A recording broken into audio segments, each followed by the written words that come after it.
Everyone forgot the billionaire's son's birthday, except a waitress. Sometimes the loneliest person in the room is the one everyone came to celebrate. Emily Parker balanced a silver tray filled with sparkling water glasses as she moved through the grand ballroom of the Hayes Grand Hotel. Crystal chandeliers hung from the ceiling like floating stars. Fresh white roses decorated tables that stretched across the room. A live string quartet played near the stage. Everywhere she looked, there were important people. Politicians, investors, celebrities, reporters. The event had cost more money than Emily would earn in several years. Yet something felt strangely wrong. Tonight was supposed to be a birthday celebration for Ethan Hayes, the 10-year-old son of billionaire Jonathan Hayes. At least that was what the event schedule claimed. But as Emily carried drinks between groups of guests, she noticed that nobody seemed interested in the birthday boy. Every conversation revolved around business deals, investment opportunities, and media appearances. Guests congratulated Jonathan on his latest company acquisition. Reporters waited for photographs. Investors laughed loudly near the bar. The birthday itself felt like an afterthought. Emily glanced toward the center of the ballroom, where a massive 3-tier cake stood beneath bright lights. It was covered in elegant decorations and gold accents. Several photographers were already preparing to capture images when the official ceremony began. Everything looked perfect. Too perfect. Then she saw him. Ethan sat alone at a small table near the edge of the room. No friends surrounded him. No family members sat beside him. A tablet rested untouched in front of him. While hundreds of guests filled the ballroom, the boy seemed completely invisible. Emily slowed her pace. She watched him for a moment. Children usually ran around at parties. They laughed. They played. They begged for extra cake. Ethan simply stared across the room. Every few minutes, he looked toward his father. Jonathan stood near the stage speaking with executives and shaking hands. Important people constantly pulled him into new conversations. Ethan never interrupted. He only watched. Emily continued working, but she found herself looking back toward the boy again and again. An hour passed. Then another. The crowd grew larger. The music became louder. The speeches began. Yet Ethan remained alone. At one point, Emily brought a fresh glass of lemonade to his table. "Would you like anything else?" she asked gently. Ethan offered a polite smile. "No, thank you." His voice sounded older than 10 years. Emily nodded and started to leave. Then she noticed something unusual. Ethan was holding a folded birthday card. The envelope had never been opened. "You are not going to read it?" Emily asked softly. The boy looked down at the envelope. Then he shrugged. "It is probably from an assistant." Emily blinked. "An assistant?" Ethan smiled sadly. Most people do not remember themselves. Before Emily could respond, Ethan carefully placed the card aside and looked toward the enormous birthday cake across the ballroom. For a brief second, he raised one hand, curled his fingers around an invisible candle, and silently pretended to blow it out. Then he lowered his hand and whispered something so quietly that almost nobody would have heard it. But Emily did. "I stopped making wishes a long time ago." Emily stood beside the beverage station long after Ethan's words faded into the noise of the ballroom.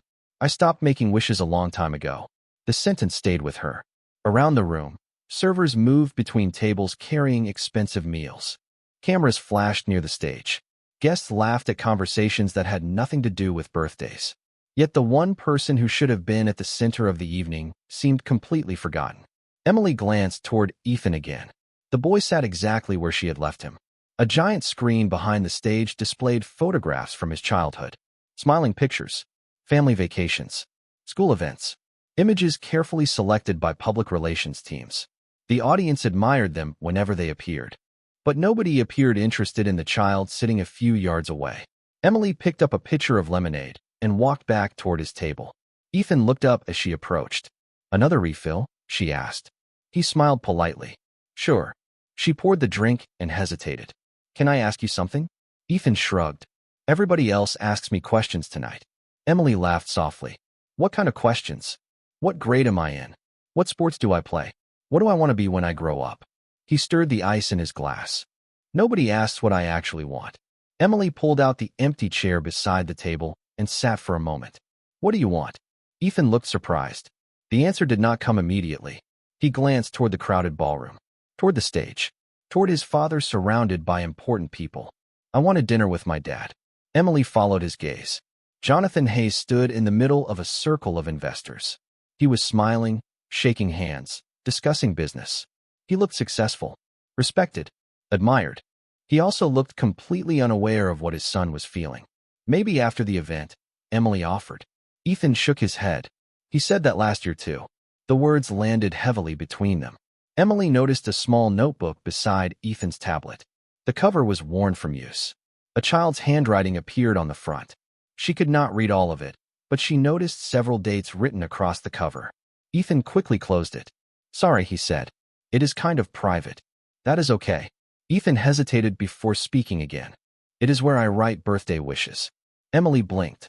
I thought you said you stopped making wishes. A faint smile crossed his face. I stopped believing they come true. Before Emily could answer, applause erupted across the ballroom. Jonathan had stepped onto the stage. Spotlights illuminated him. Guests immediately turned their attention forward.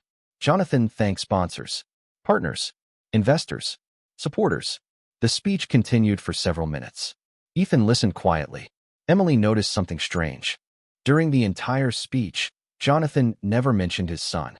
Not once. When the applause returned, Ethan simply lowered his eyes to the table. Emily felt a knot form in her chest. Then she saw him open the notebook. He turned to a blank page. Slowly, carefully, he wrote today's date. After a moment, he added a short sentence underneath.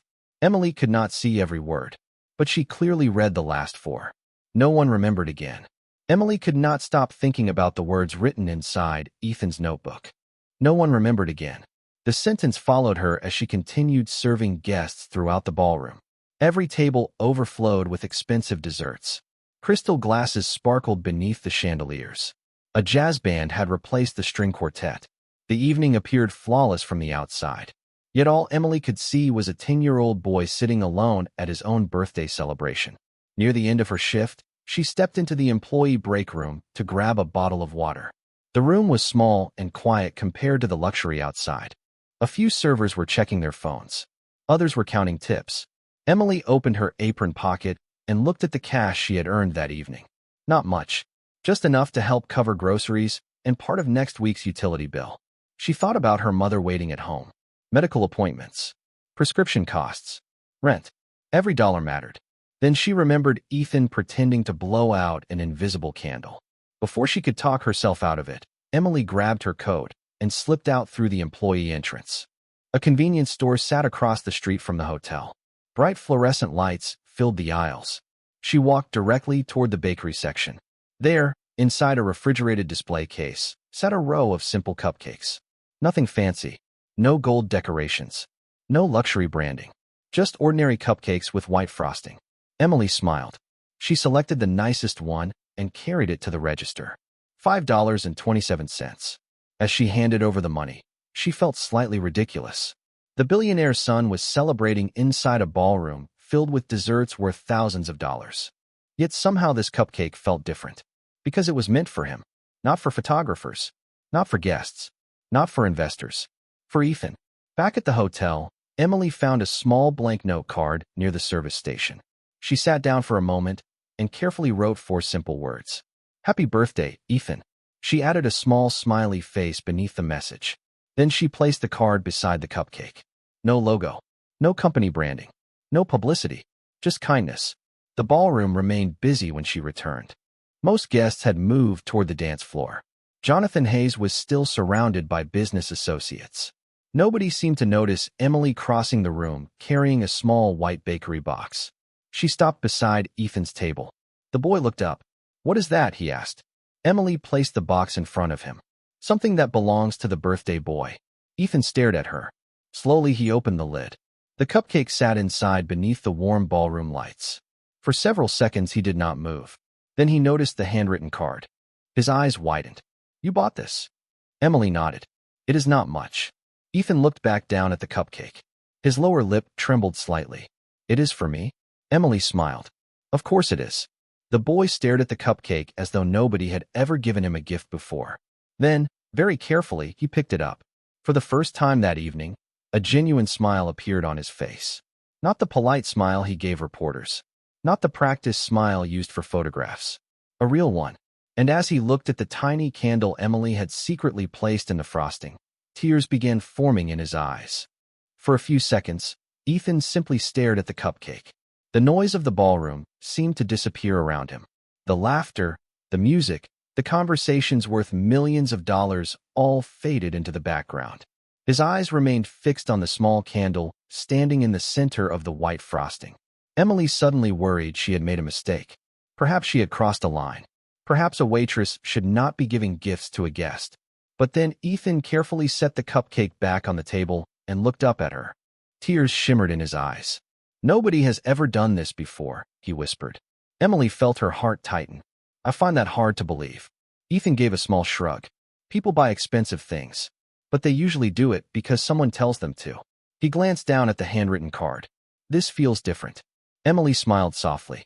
"That is because it is different." Ethan looked at the candle again. "Can I make a wish?" Emily nodded. "That is what birthday candles are for." For a moment, Ethan hesitated. Then he closed his eyes. The ballroom continued moving around them. Nobody seemed to notice what was happening at the small table near the edge of the room. Nobody except one person. Across the ballroom, Jonathan Hayes had just finished speaking with a group of investors. As the conversation ended, his attention drifted toward his son. At first, he noticed only the candle, then the cupcake, then the smile. Jonathan froze. The expression on Ethan's face immediately caught his attention. It was genuine, unforced, different from the polite smiles photographers usually captured. Jonathan found himself watching. Ethan opened his eyes and gently blew out the candle. Emily clapped quietly. Ethan laughed. The sound was small, but it carried something Jonathan had not heard in a long time. Joy. Real joy. "What did you wish for?" Emily asked. Ethan shook his head. "If I tell you, it will not come true." Emily nodded. "Fair enough." Ethan looked at the cupcake for another moment before taking a bite. The smile returned immediately. "This is actually better than the giant cake." Emily laughed. Do not let the pastry chef hear that. Neither realized Jonathan had started walking toward them. He moved slowly through the crowd, unnoticed by most guests. His eyes never left his son. The closer he came, the more surprised he became. Ethan was talking, smiling, laughing, all with a waitress whose name Jonathan did not even know. Jonathan stopped several feet away. He did not interrupt. Instead, he listened. Ethan took another bite of cupcake and looked at Emily. "You know something?" "What?" Emily asked. The boy thought for a second. Then he smiled. "You are my favorite person here." The words landed with unexpected force. Emily blinked. Across the room, Jonathan felt something shift inside him. Out of hundreds of guests, out of politicians, celebrities, executives, and family friends, the most important person at his son's birthday party was the waitress who remembered it was his birthday. Jonathan looked at the untouched three-tier cake near the stage, then back at the small cupcake sitting on Ethan's table. For the first time all evening, he realized the difference between an expensive celebration and a meaningful one. And for the first time all evening, he began to wonder what else he had failed to notice. Jonathan Hayes remained standing several feet away long after Ethan called Emily his favorite person in the room. The words echoed in his mind. He had spent months planning the event. His staff had coordinated every detail. The guest list included some of the most influential people in the country. The ballroom, the decorations, the entertainment, the catering, everything had been designed to create a perfect evening. Yet a $5 cupcake had accomplished something none of it could. It made his son smile. Jonathan slowly stepped forward. Ethan noticed him first. The boy immediately sat up straighter. The smile remained, but Emily saw something else appear in his eyes. Caution, as though he was unsure how long the happy moment would last. "Dad," Ethan said. Jonathan glanced at the cupcake, then at the handwritten card, then at Emily. "Did you do this?" he asked. Emily suddenly felt self-conscious. "I hope that was okay, sir." Jonathan looked back at his son. Ethan was still smiling, really smiling. Jonathan could not remember the last time he had seen that expression. "More than okay," he said quietly. For a moment, nobody spoke. Then Jonathan pulled out a chair and sat beside Ethan. The simple action surprised the boy. It also surprised Jonathan himself. Throughout the evening, he had spent more time speaking with investors than sitting with his own son. The realization was uncomfortable. Ethan carefully pushed the cupcake box toward him. "Do you want a bite?" Jonathan laughed softly. "I think that belongs to you." Ethan grinned. Jonathan felt a strange heaviness in his chest. Not sadness exactly. Something closer to regret. He looked around the ballroom. Everywhere he saw people enjoying a celebration that was supposedly centered around his child. Yet very few had spoken to Ethan all evening, including him. Later that night, after the event ended, Jonathan sat alone in the back seat of his car while the city lights moved past the windows. He should have felt successful. The gala had been praised. Donations exceeded expectations. Business relationships had strengthened. Instead, he kept thinking about a small cupcake. The next morning, Jonathan asked his assistant for information about Emily Parker. Not because he wanted to reward her. He simply wanted to understand what kind of person would notice what everyone else had missed. The report arrived later that afternoon. Jonathan expected a few basic details. Instead, he found himself reading for nearly an hour. Emily worked 2 jobs. She covered overnight shifts at a diner several days each week. She helped support her mother, whose medical treatments consumed most of their savings. She had once attended community college but left before completing her degree because her family needed income. Jonathan continued reading. No disciplinary records. No complaints from employers. No requests for special treatment. No public fundraising campaigns. No attempts to gain attention. Just years of hard work. Quietly. Consistently. Then he reached the final page. A short note from the hotel manager. Jonathan read it twice. Emily often spent part of her tips buying small gifts for children attending events at the hotel. Coloring books. Balloons. Birthday cards. Nobody had instructed her to do it. She simply believed children should feel noticed. Jonathan lowered the report. Suddenly, he felt embarrassed. A woman struggling to pay bills had remembered his son's birthday. Meanwhile, he had nearly forgotten it inside a room built specifically to celebrate it. Jonathan stared out the office window for a long time.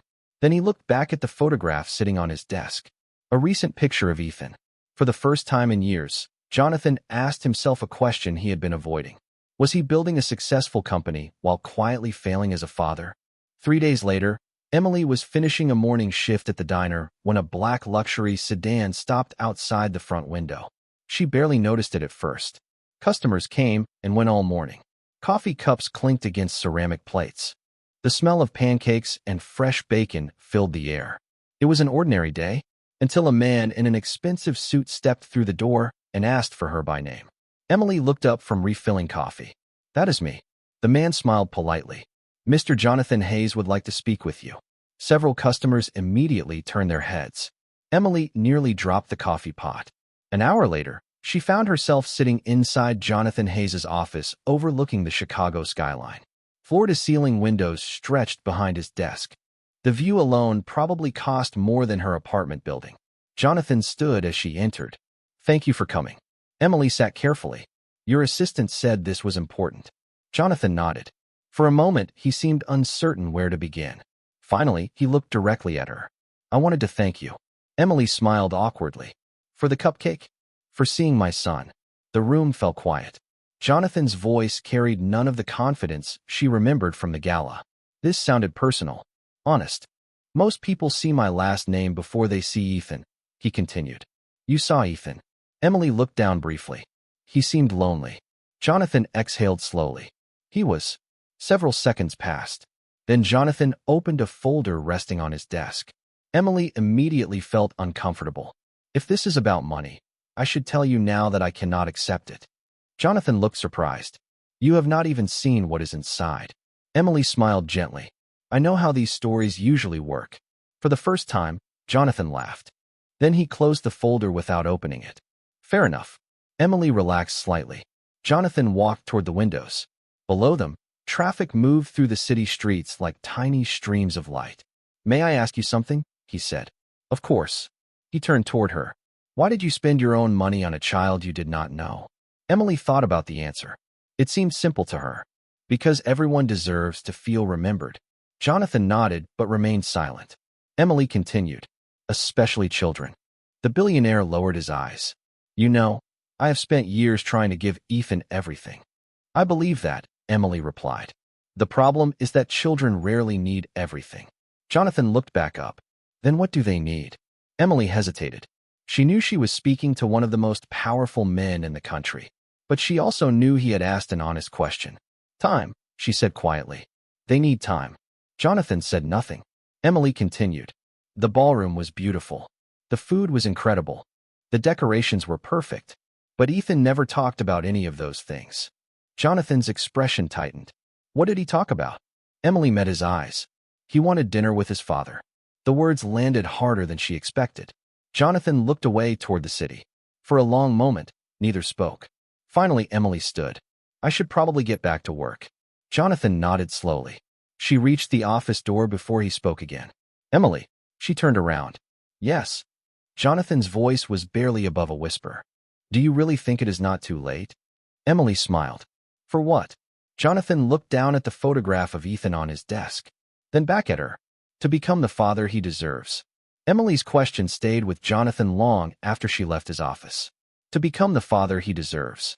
The sentence followed him through meetings, conference calls, and presentations. For the first time in years, quarterly reports felt less important than a 10-year-old boy sitting alone at a birthday party. The next afternoon, Jonathan did something that shocked his entire executive team. He canceled a major meeting. Then he canceled another. By 5 o'clock, his calendar was almost empty. His assistant stared at the screen in disbelief. Jonathan simply smiled and picked up his car keys. That evening, Ethan was sitting at the kitchen table working on homework when he heard the front door open. He glanced at the clock. His father was never home this early. Jonathan walked into the room carrying a pizza box. Ethan blinked twice. What is that?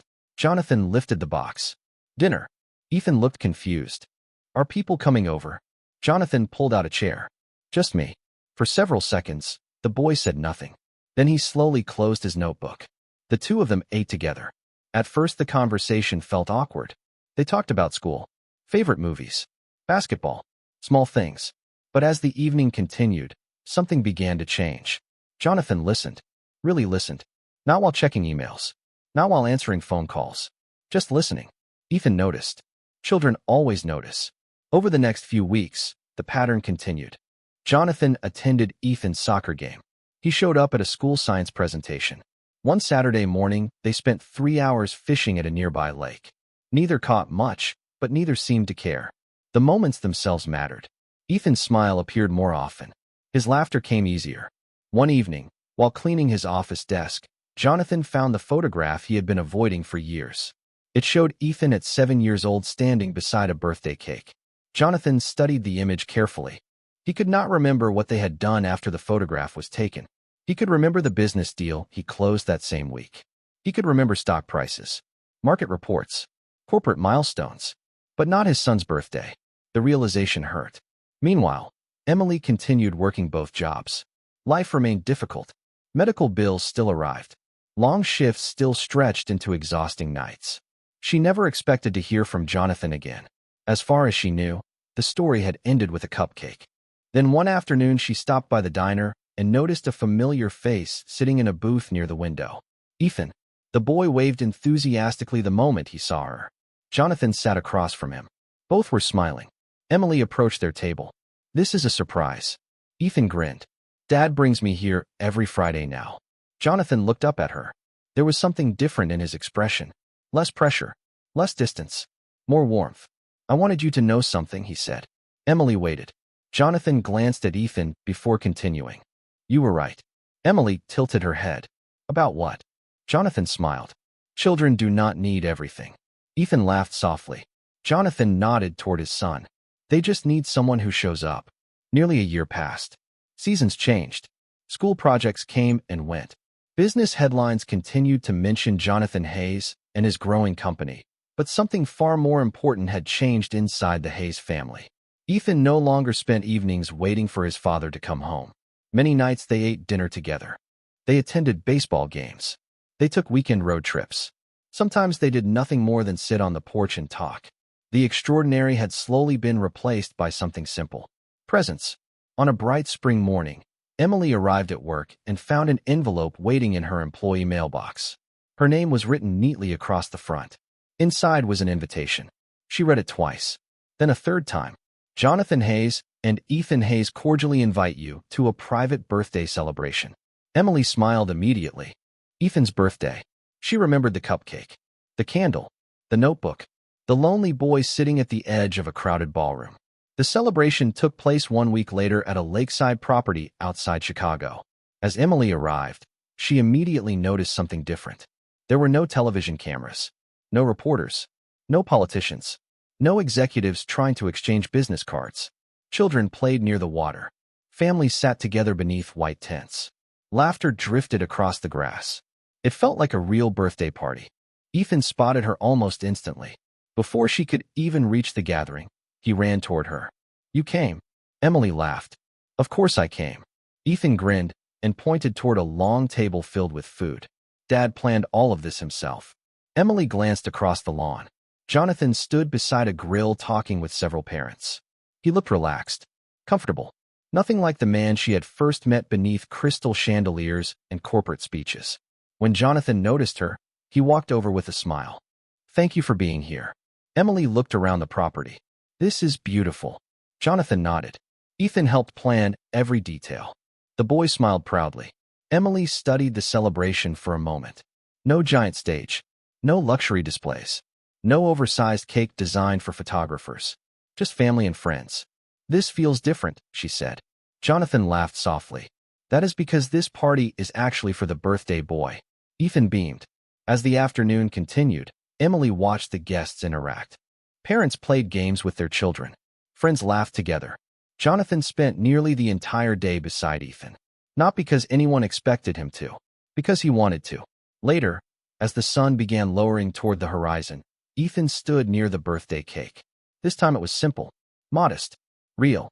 He looked around at the people gathered there. Then his eyes settled on Emily. A smile crossed his face. It was the same genuine smile she had seen beside a $5 cupcake 1 year earlier. Only now it seemed brighter, stronger, happier. Then Ethan stepped toward the microphone and said, "Before we sing happy birthday, there is something I want everyone to know." The gathering became quiet almost immediately. Children stopped running. Conversations faded. Even the breeze coming off the lake seemed gentler as Ethan stood beside the birthday cake, holding the microphone with both hands. For a moment, he looked nervous. Then he found Emily in the crowd and smiled. "Last year," he began, "I thought nobody remembered my birthday." Several guests exchanged curious glances. Jonathan stood nearby, listening carefully. Ethan continued, "There were a lot of people around me. A huge party. A giant cake. But I felt invisible." The words were simple, honest, powerful. Emily lowered her eyes for a moment, remembering the lonely boy sitting by himself in the ballroom. Ethan took a small breath. Then someone noticed. His gaze remained fixed on Emily. "A waitress bought me a cupcake." Soft smiles appeared throughout the crowd. Ethan laughed quietly. It was not a very big cupcake. A few guests chuckled, but it was the best birthday gift I ever received. Emily felt warmth rise to her face. Jonathan glanced toward her. For the first time, he fully understood how much that small act of kindness had changed everything. Ethan continued speaking, "Not because of the cupcake, because she remembered me." Silence settled across the lawn. The good kind. The kind that appears when people recognize something true. Ethan looked at his father. "That was the day my life started getting better." Jonathan swallowed hard. The emotion in his son's voice was impossible to miss. "My dad started spending more time with me. We have dinner together now. We go places together. We talk." Ethan smiled. "He became my best friend." Jonathan laughed softly and wiped at one eye. Several guests smiled at the sight. Then Ethan turned back toward Emily. "So before we sing happy birthday, I wanted to say thank you." Emily blinked rapidly. She had never expected any of this. She had simply bought a cupcake. Ethan stepped away from the microphone and walked toward her. The crowd applauded as he handed her a small envelope. "This is from me and my dad." Emily accepted it carefully. Inside was a letter. Not a check. Not cash. A letter. She opened it slowly. Her eyes widened as she read. Jonathan stepped forward. "You once left college because your family needed you more than school did." Emily looked up. Jonathan smiled. "We cannot give you back the years you sacrificed, but we can help with what comes next." Tears formed in Emily's eyes. The letter confirmed a full scholarship covering the completion of her degree, along with flexible support that would allow her to continue caring for her mother. Emily looked from the letter to Ethan. "You did this." Ethan nodded proudly. "Dad helped." The crowd applauded again. But the loudest sound was not the applause. It was Ethan's laughter. the same laughter Emily had first heard beside a $5 cupcake. Moments later, everyone gathered around the birthday cake. Candles flickered in the evening light. This time, when Ethan closed his eyes to make a wish, he smiled before doing it. He believed again. Then he blew out the candles as family and friends cheered around him. Across the lawn, the sun slowly disappeared behind the lake, painting the water gold. Jonathan stood beside his son. Emily stood beside people who had become unexpected friends. And in that peaceful moment, nobody cared about wealth, titles, or status. Because the most important thing that had happened all year began with a simple act of kindness. Sometimes the smallest gift is simply being remembered,